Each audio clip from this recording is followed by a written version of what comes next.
cómodamente. Nosotros marginados de esa forma, de tener un sueldo muy bajo. Yo quisiera que el señor presidente,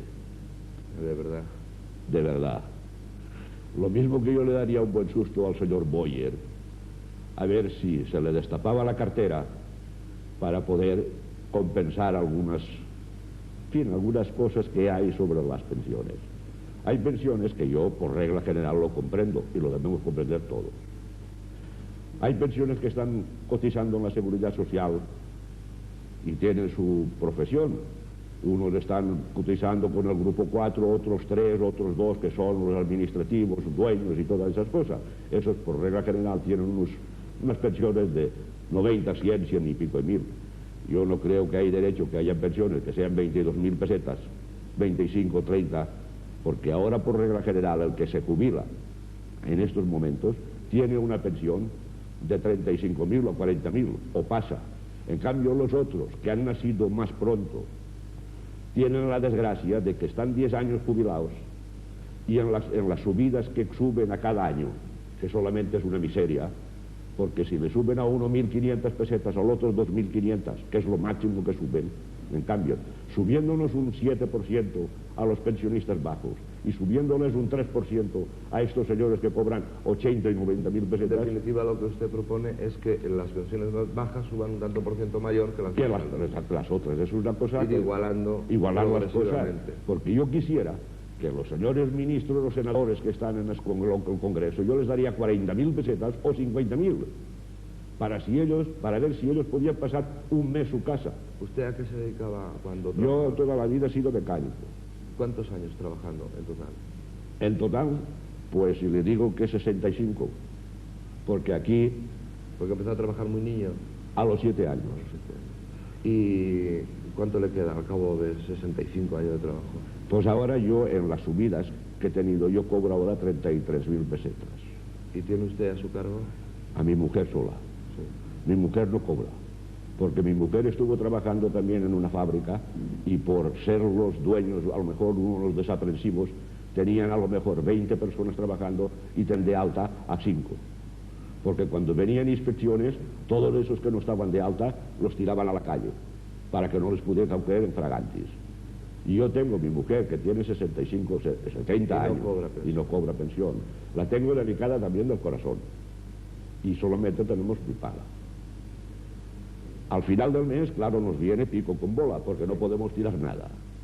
A nosotros lo único que nos pasa es que de jóvenes no tuvimos juventud, porque cuando vino la guerra nosotros teníamos 22 o 23 años, estuvimos 20 y tantos meses.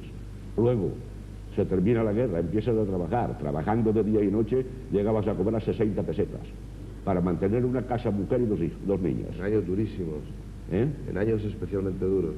Usted dirá, en la guerra tuvimos nosotros lo suyo, y luego con la posguerra aún más, porque resulta que no había nada, no teníamos para comer absolutamente nada, y las pasábamos, pues usted comprenderá cómo las pasamos. Ahora que tenemos ya una edad avanzada, porque ya tengo 72 años, si nosotros tuviéramos una pensión como es debido, pues nosotros viviríamos, no se habría comparación ninguna persona humana porque ahora nosotros ya... ¿En cuanto a la felicidad? Nosotros ahora... ¿Están ustedes muy unidos? Muy unidos. No me queda otra cosa. Mi mujer no tiene familia.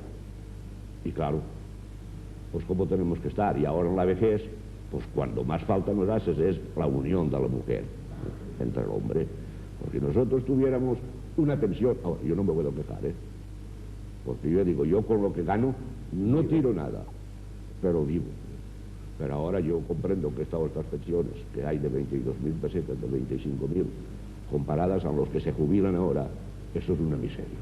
Y yo quisiera que si hemos estado 40 años, podremos estar uno más, a ver si al año viniente podemos estar un poquito mejor. Pues a ver si sirve de algo, ¿no? Muchas gracias, A usted.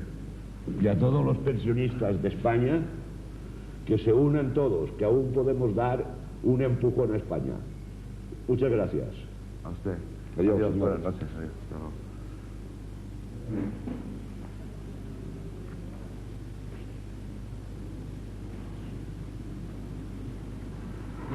Hola. ¿Qué tal? Siéntate aquí, por favor. ¿Tu dirás. Me conocen por el Levantino y soy, o sea, novillero y lo tengo bastante mal. No sé, acabo de salir al servicio militar, estoy incontrolado y tenemos que ir de capea en capea y eso nos mata el gusanillo. Pero como nosotros queremos ir a más, pues tenemos que lanzarnos a las plazas, cosa que el reglamento taurino lo impide. ¿Has llegado a torear contratado? No, contratar solamente aquí en mi pueblo. ¿Te has vestido de luces alguna vez? Sí, me he vestido de luces. ¿Y has tenido un éxito aquí en el pueblo o no? Sí, porque la gente me ha cogido con mucho entusiasmo, ser el chaval que hacía 15 años que no salía un chaval de aquí, entonces me ha cogido con mucho entusiasmo. Porque, por ejemplo, yo hace 2 años me tiré de espontáneo en Valencia. ¿Qué le hacen a un espontáneo que se tira? Pues lo denuncian. ¿Y qué le pasa? Pues en mi caso a mí me denunciaron, yo no tengo trabajo y no puedo pagar la multa. ¿Te pusieron una multa? Sí, exactamente. No, y 2 años sin poder torear en espectáculos. ¿Y cuando cumplen los 2 años? Ahora en marzo. Pues haz un llamamiento a los señores empresarios a ver si así te evitan el difícil trago de tener que saltar sobre las cabezas de la gente. Venga. Bueno, pues yo les diría, señores empresarios, que habemos chavales que en verdad llevamos el mundo toro dentro y que queremos lanzarnos a ello. Y que piensen en nosotros porque de una forma u otra tenemos que hacerlo. Y si de capea en capea se torea, pero no es lo que nosotros queremos. Así no puede ir toda la vida. Y si es preciso ir de plaza en plaza tirando los espontáneos, aunque el reglamento taurino lo castiga, pues yo no veo otra solución. Bueno, Levantino, pues suerte. Muchas Vista gracias. y al toro, ¿no? Vale, Hasta luego. suerte. Hasta luego.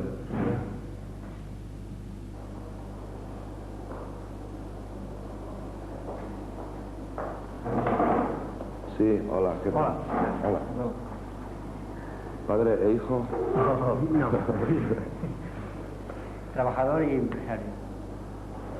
No es lo mismo, ¿verdad? Pues no, tienes. ¿O es usted de esos empresarios que dicen que los trabajadores son como un hijo para usted, cuando tiene esta edad? No, ¿Qué le parece? son hijos porque los conocemos todos y, de cierto modo, pues nos apreciamos, pero no somos los que creemos que es una carga, vamos, en el sentido que podría pensarse. ¿A ti te parece que el trabajador y el empresario forman una familia?